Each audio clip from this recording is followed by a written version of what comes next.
I just rewatched DS9 episode 5, 6 called Trials and Tribble-Ations. And this is my rewatch reflection on that.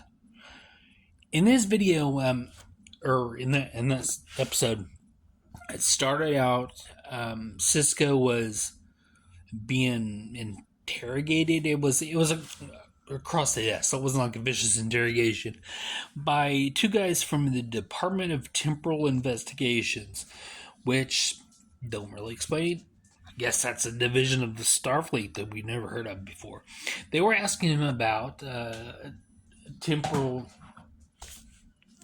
time traveling. I love timey-wimey stuff. It's just like, ooh, ooh. Love it. They in the story.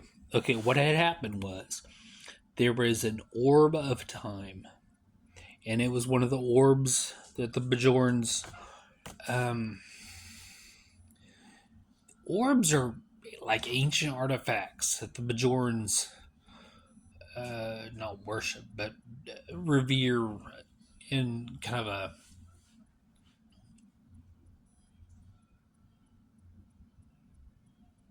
What was I saying? Like the orb of prophecy.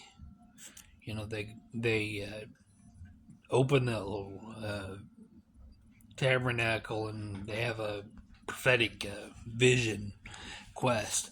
But this was the orb of time that they'd recovered from a Cardassian camp, or I didn't follow the story greatly.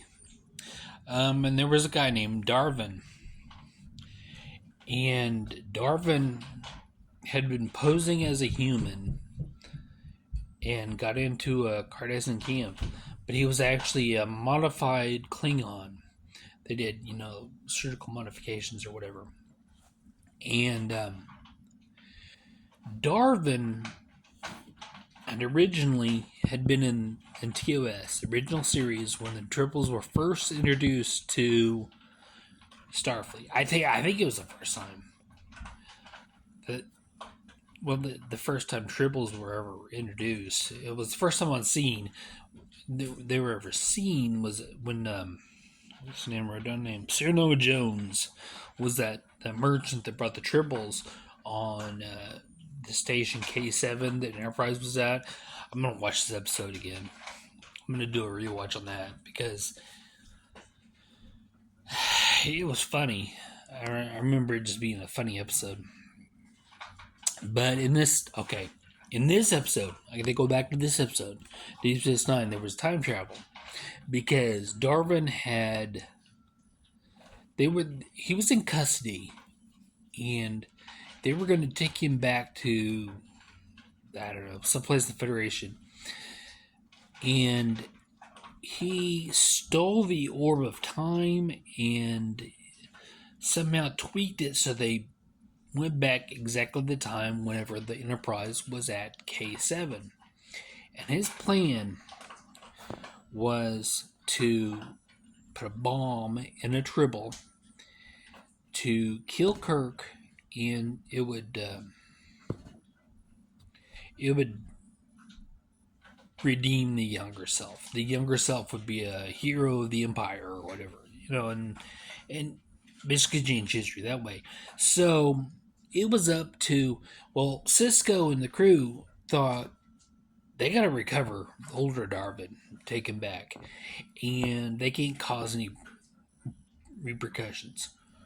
Well, when they finally found and kidnapped Darwin, or took him into custody, they were about to put him in the brig, and Noto asked him, "What are you doing here?" And he goes, "I got a bomb." That's when Cisco and the crew there decided they got to find that bomb. Because they can't let him change history by having a bomb. So that's kind of what happened in the episode. They were skiing over the wall and all that.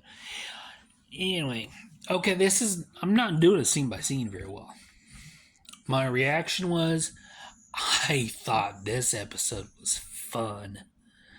To fit in they put on the uniforms, and Cisco comes out in gold, and O'Brien comes out in red. And Dr. Bashir was like, "Don't you guys get the wrong colors?" And they said, "Don't you know anything about history? The color used to be command, used to be gold, and support, or what's it called? Operations. Maybe it's support. I don't know. It used to be red." So there was that. This is kind of a ha-ha, because Trekkies, I don't know if it's ever been explained why they switched colors, but they did.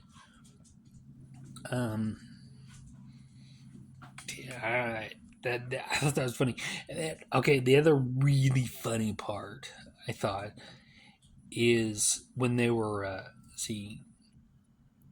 Worf had like a bandana on, a little hat covering his forehead, and it was Worf, Odo, O'Brien, and Bashir were sitting at the table, and it was like the bar.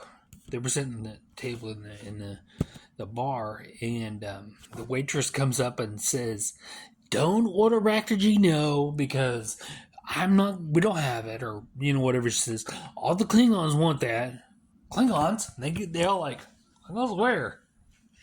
And she points to dudes, because original series they were just dark skinned guys with goatees. They didn't do any prosthetics or anything.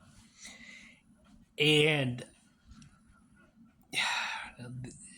the three crew members look at Worf, and Worf's like, says something about it being a different time. I don't know. It's what I love that, because us Trekkies ask questions like that, and there's no answer, no real response to what happened. Why are the Klingons so different? We know production. We know the answer to production is they couldn't do that. They didn't have the fundage to do all those makeup and prosthetics back in the 60s.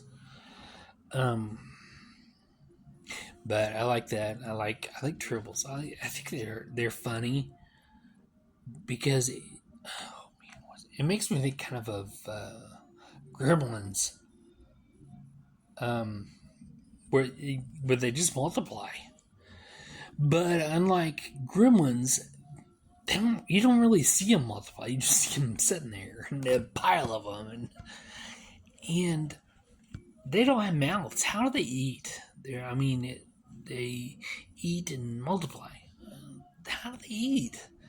You don't see them eat. You don't see them multiply.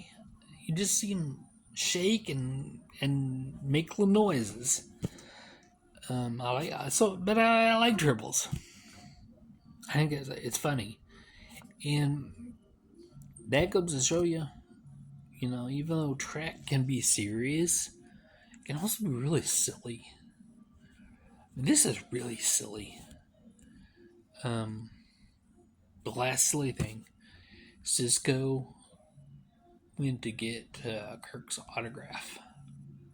He walked up and he said, "It's tomorrow's duty roster." He was just going to get Kirk's autograph.